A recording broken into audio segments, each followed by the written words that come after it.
Hey guys, welcome back to my channel. It's been a while, and I'm not gonna do my normal introduction, but basically I had gastric sleeve surgery on January 16th, 2021. So I'm almost a year and a month out. I've been meaning to do a 1-year kind of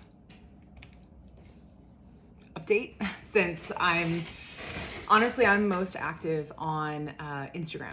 So I'm not super crazy active on YouTube compared to Instagram. So if you're ever wondering, how I'm doing, what's going on, head over there.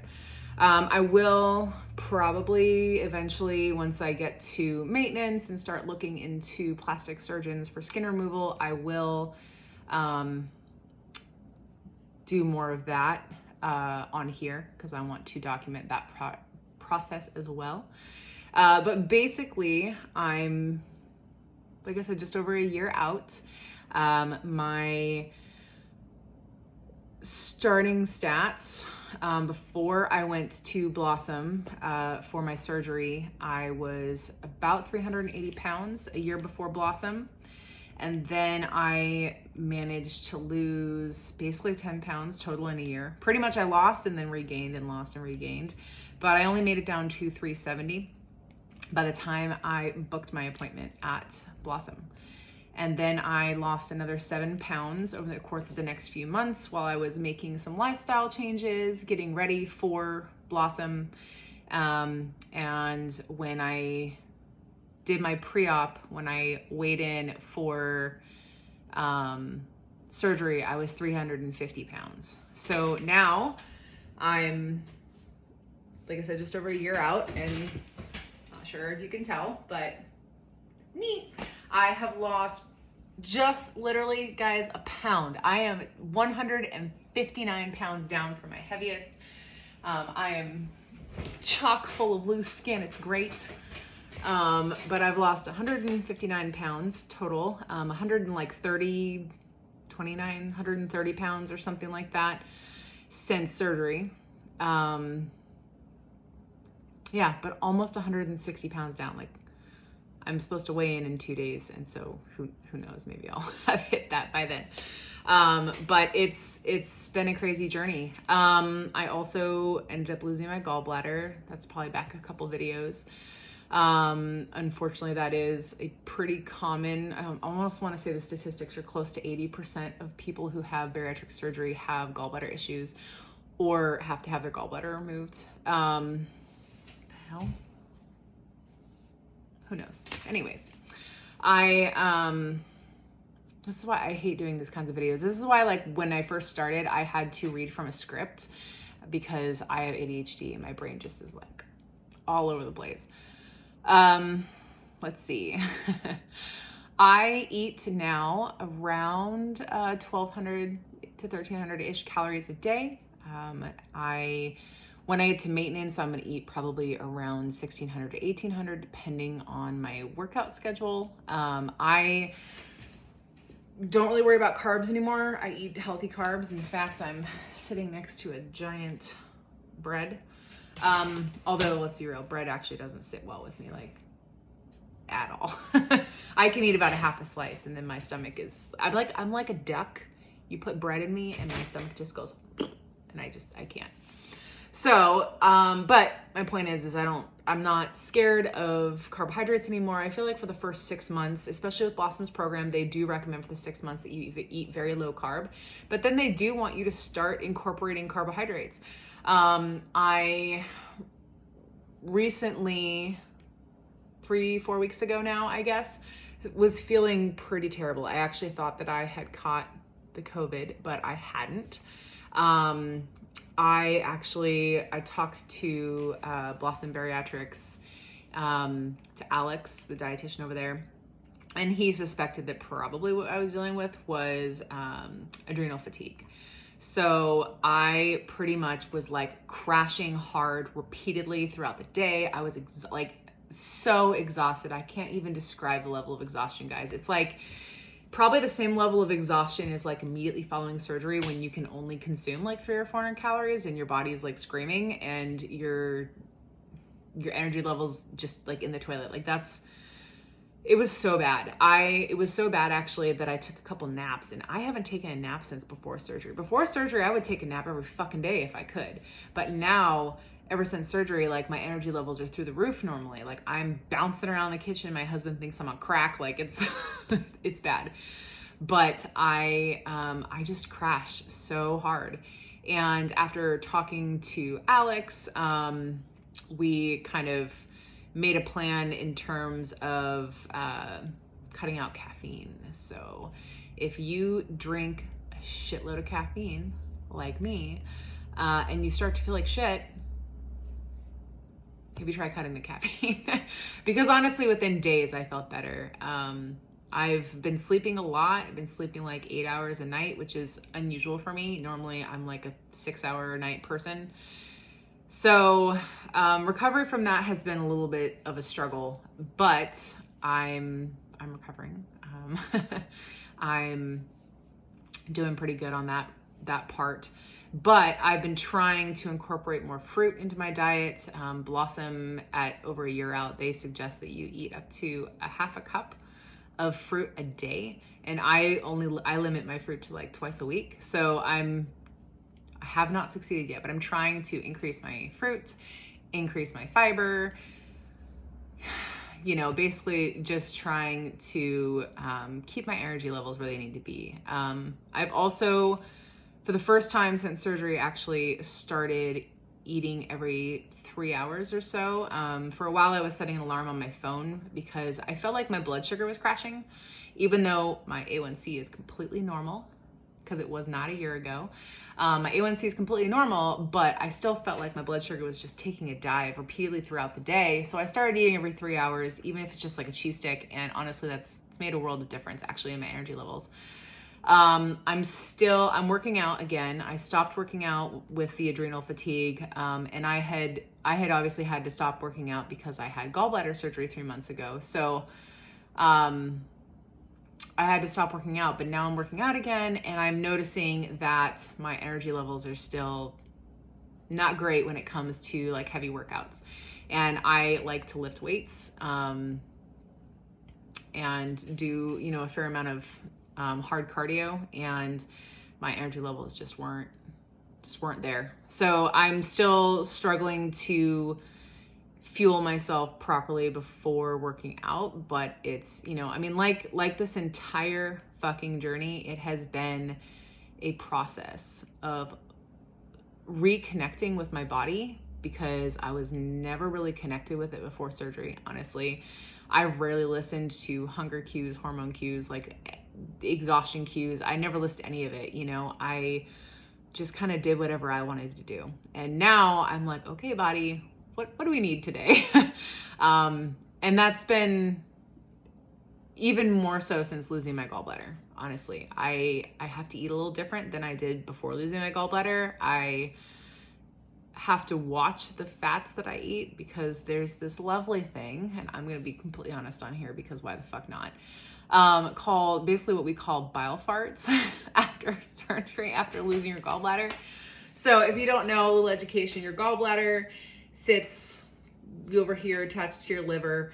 What happens is your liver produces the bile that your stomach needs or your guts need to break down the food, especially fat specifically.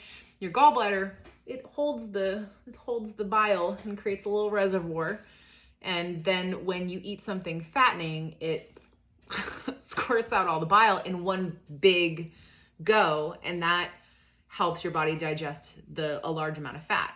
Well, when you don't have a gallbladder, the bile is just kind of continuously draining through your system, so you don't ever really get to properly digest your fats. So I've noticed that when I eat things like peanut butter or avocados, or today I ate a hot dog, and that was not, it tasted great, but my stomach was like, whoa, too much fat. Anything with high fat, my stomach, like my upper stomach, makes ungodly amounts of noise, and then I get the most rancid farts in the world. TMI, I'm not ashamed. I figured people should be at least prepared for that. So that's been exciting. I probably have mentioned before that I struggled with some constipation leading up to losing my gallbladder. And honestly, I was taking like Miralax daily, twice a day. I was eating my fiber and taking my fiber supplement, which, by the way, this is my favorite fiber supplement, OptiFiber from Costco. I pretty much get all my shit from Costco, honestly. But I was struggling really hard with constipation, really bad, both before and after losing my gallbladder, which is, I don't want to say abnormal because every single person is different, but most people after losing their gallbladder actually end up having loose stools. And I was so excited to have loose stools because I've been struggling with constipation. And instead my body went the other direction and I had horrible constipation. I still have constipation, still struggle with it. However, the one thing after taking laxative after laxative and stool softener after stool softener and just literally completely fucking up my system and feeling like shit, pun intended probably, somebody said, just up your magnesium. And I was like, I don't think that's gonna work, guys. It's not gonna work. But you know what? I did it and it fucking works. I have been having a bowel movement every single day for the last, I think 3 or 4 weeks now, consistently.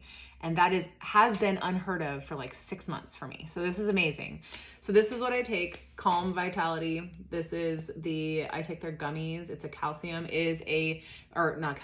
magnesium supplement, but it's specifically magnesium citrate. That is the kind that you want, which these are.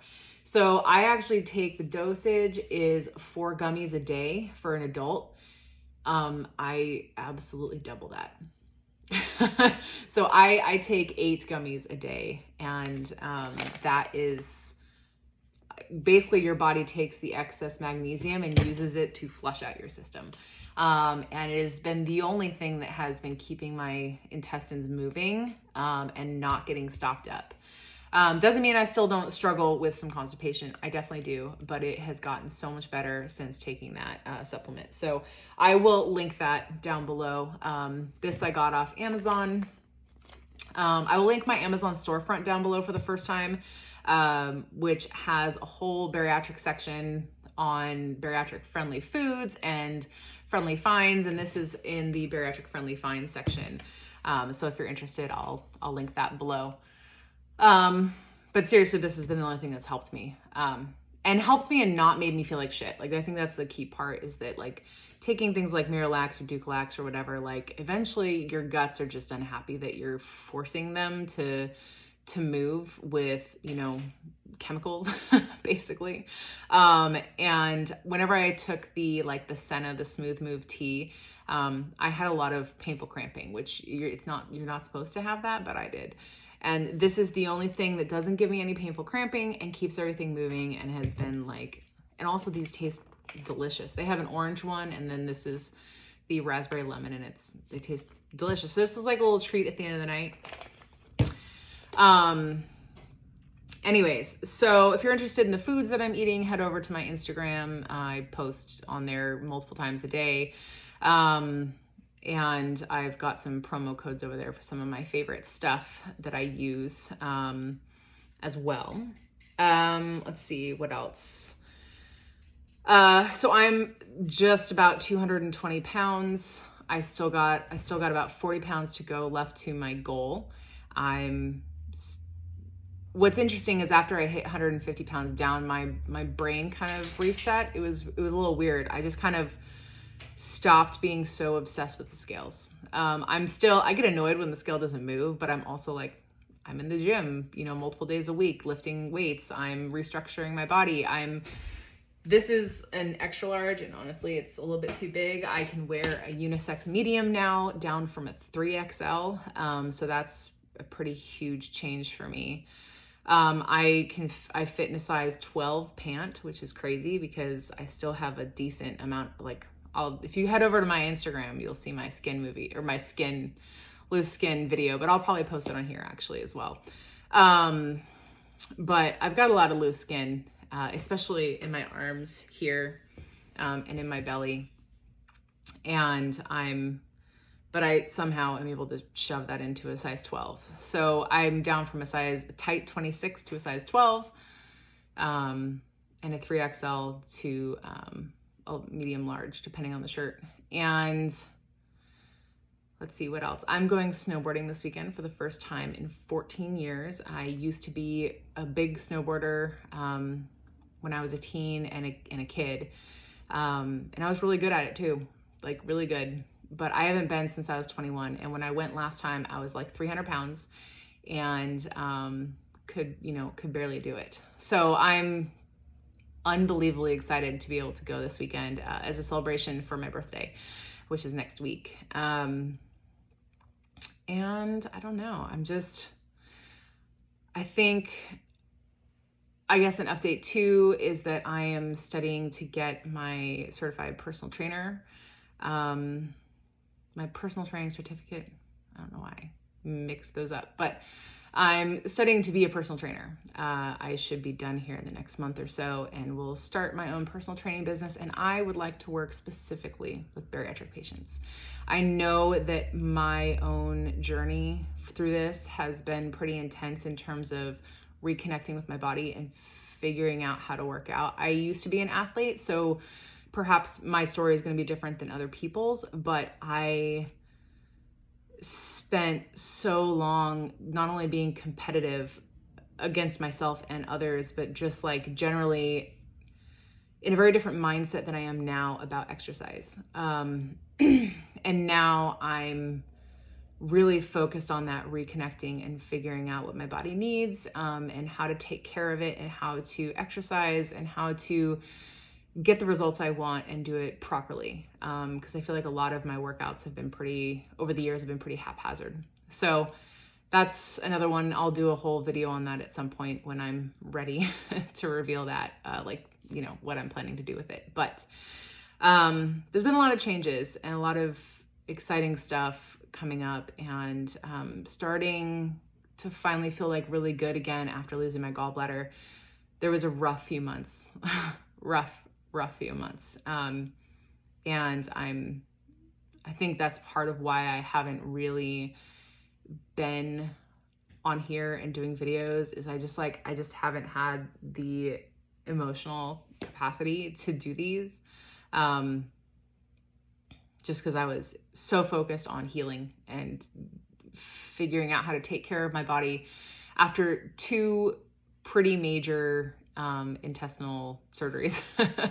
And my body is still trying to figure out, what's best for it and what works. So yeah, I guess that's my 1 year update. I'm doing pretty good. I'm hoping to hit my goal in the next 6 months or so. And then maintain for another 6 months or so until I hit about my 2 year mark. And then I think I'm going to be really seriously looking at skin removal. But I definitely want to learn maintenance. I want to get to where I want to be, and I want to learn maintenance. I want to build muscle, because loose skin, there's only so much you can do about loose skin. A lot of it is genetics. Some of it is how rapid you lose weight. Some of it's elasticity and collagen and all that other shit. And there's really only so much you can do. But one thing you can do, the only thing you can do, is to fill as much of that skin out with muscle. So that is going to be my goal, is to fill as much as I can with muscle, so that, and then also that aids, having muscle aids in not only your calorie burning, but it's going to also aid in my recovery from surgery when I do get that skin removed. So that's kind of my goal here. I just want to thank everybody for being so supportive. I always get so excited whenever I hear that somebody's like, hey, I watched your videos and now I'm going to Blossom for surgery. And that just it warms my heart, guys. Seriously, it really does. And I definitely plan to continue to update on here. I'm just really bad at it. And like I said, I've got ADHD. I've been rambling for 20 fucking minutes. I don't even know where I started or where I'm going with this, but I just want to say I really appreciate you guys. Thank you so much. And I will do another video next time. And don't forget to like and subscribe below so that whenever I do post a video, you know about it. And again, head over to my Instagram. That's where I'm the most active, and that's where you can really interact with me if you want to. I always, always, always answer my messages. So if you have any questions, let me know. Talk to you guys later. Thank you.